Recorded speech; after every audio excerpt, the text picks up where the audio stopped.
A lot of people talk about like being motivated, staying motivated in your job, but discipline would like never betray you. I always graduated towards honesty, right? If I'm doing a poor job, right, and I'm executing poor, I mean, I think I need to hear that, right? That industry has been ready to be renovated for a long time because people still have that kind of model, a very old model of relocation. Thinking about all the things that you don't think about when you're relocating, Right. we try to hit on all those points just because that wraps the whole family in it, and it doesn't just make it your move, it makes it your family.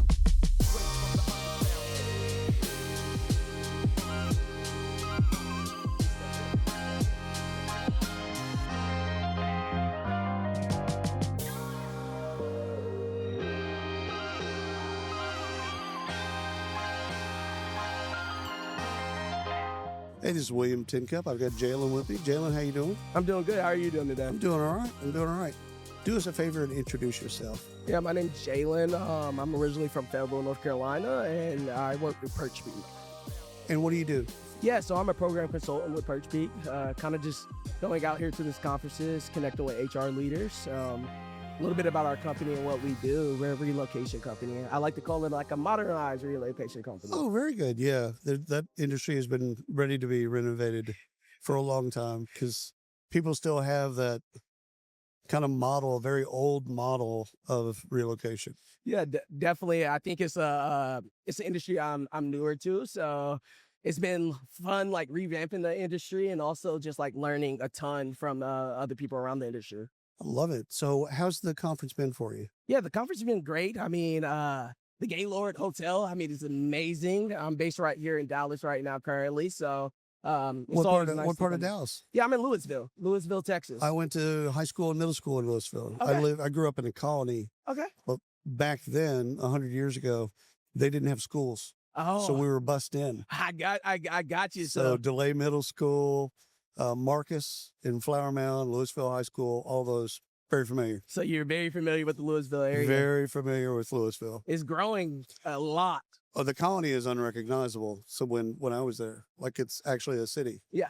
with crazy stuff going on. So, and I love it. I mean, I love that area of North Dallas.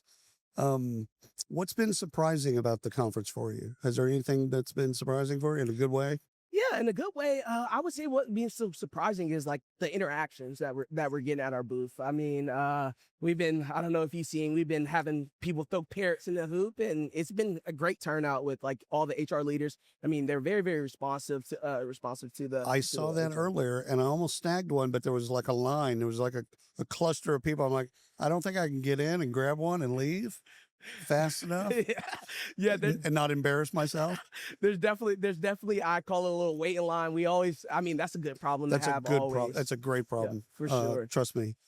Let me ask you a question about recharging your battery. Okay. So you get to a certain point in life and a job and whatever, and you kind of go through a lull.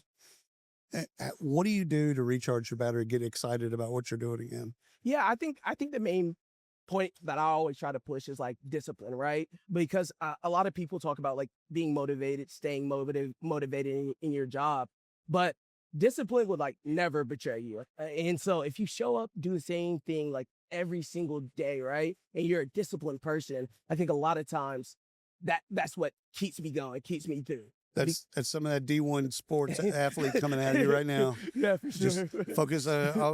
I'm a huge Alabama fan. Yeah. And so of course Saban back then just talked about the process. Yeah. Don't focus on these little things. Focus on the little things. Yeah, for sure. Just get those right. Yeah, for sure. The big things will happen. Yeah, definitely. And I always say like motivation is a feeling, and as humans, feelings always like can leave, right? And so I just try to focus on that morals and that discipline aspect of things, and that's what keeps me going at the end of the day.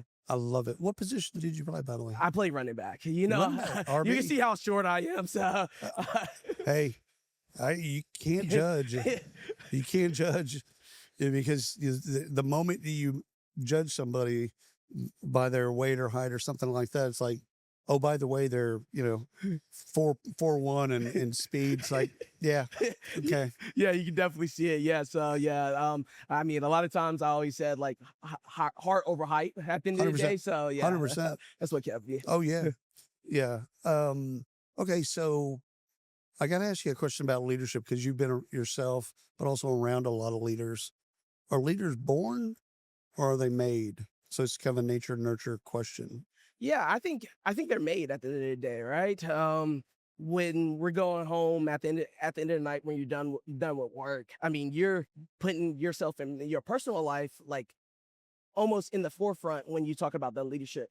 So like everything that you do in your day-to-day life builds you into that leader. So I think they're necessarily like made. And so I think some people do have qualities when they're born to be a leader, but most of the times I think they're made like old-fashioned way of like just having those same like routines and going through that type of motion. You had coaches in your life a lot. Yeah. Do you have better coaches than not better coaches, right? At different points? Yeah, I mean, I think each coach teaches you a little bit of everything, right? Yes. And some are better at teaching you other things, and some are better at teaching you different things. Some were better in like the personal life, your like, mental health, different things like that. And then some were really good at teaching you football, right? Yeah. And so Gap. you get a Hit the good gap. mix. A gap. Go. Yeah, you get a good mixture. You get a good mixture out there. Doesn't matter if there's nothing there. Hit the A gap. Yeah, hit the A gap and just go. Yeah, for sure. I don't see anything in the A gap. Doesn't matter. Hit the A gap. Okay. Yeah, All right. Well, definitely. I'm pretty sure that there's nothing there for me. Yeah. For sure. What's interesting about coaching to me is it's a lot like in leadership, in sales leadership in particular. Some guys or some people, they need that negative, tell me what I'm doing wrong. Yeah. And in some of them, they don't need that. They need positive reinforcement. Yeah, for sure. So just tell me what I'm doing right, etc. What did you, as a player, what did you kind of gravitate towards? The coaches that were the ones that stayed on you, leaned on you? Yeah, I always graduated towards honesty, right? If I'm doing a poor job, right, and I'm executing poor, I mean, I think I need to hear that, right? Because at the end of the day, like I'm a person, I want to get it right the first time, so I don't have to go through it 100 times, right? I like that. And a lot of times you're not going to get it right the first time. It's just the way. Just give it to me straight. Yeah, it's just the way life works. So I think once I hear like what I need to work on, what I needed to fix, I always graduate it to like fix it, right? And make the proper adjustments. And that can be positive or negative, doesn't make a difference. Yeah. It's like, just give me the honesty. Yeah. All right, last question is, what should we be doing in moving people around? Yeah. Like what you do right now in relocation, what should we be thinking of that we're not thinking of? Yeah, I think a lot of times when you talk about like relocations, you talk about moving people in their personal life, right? A lot of times, a lot of companies are like, we just hire remote. It's a lot of remote workers, but you got to think about there's a ton of initiative when it comes like back to office. Right. Those back to office programs, I mean, are happening by the day. Oh, yeah. By multiple large companies that we all know, right? 100%. And so when that happens, you got to think about those personal lives that you are affecting. Just because when you're talking about relocation, you're not only focusing on me and you as an employee, you're focusing on the whole family, like kids, the wife, extended the family, kids, the extended family, pets, even, right? Oh yeah. And so Good call. a lot of times when you think about a company, I think they more thinking about the personal aspect of that relocation as well is something that I think we need to think about a little bit more. I think my generation, it was all like the stuff. My couch, my chair, my freezer, this, that, and the other. And now it's like much more than just that stuff. Yeah, definitely. And I can speak a little bit about it. When we talk about relocation, people always talking about the movers, the packing, and all those like core items. But one thing that we offer at Perch Peak, we offer like religion shirts, because like you got to think about finding churches. We got to think about finding schools. So thinking about all the things that you don't think about when you're relocating, right? We try to hit on all those points just because that wraps the whole family in it. And it doesn't just make it your move, it makes it your family move. Which is what it is. Yeah, for sure. Drops mic, walks off stage. Jaylin, thank you so much for carving out time for us. Yeah, it was a pleasure. Thank you for having me. Absolutely. And we're out. Thanks for listening and watching.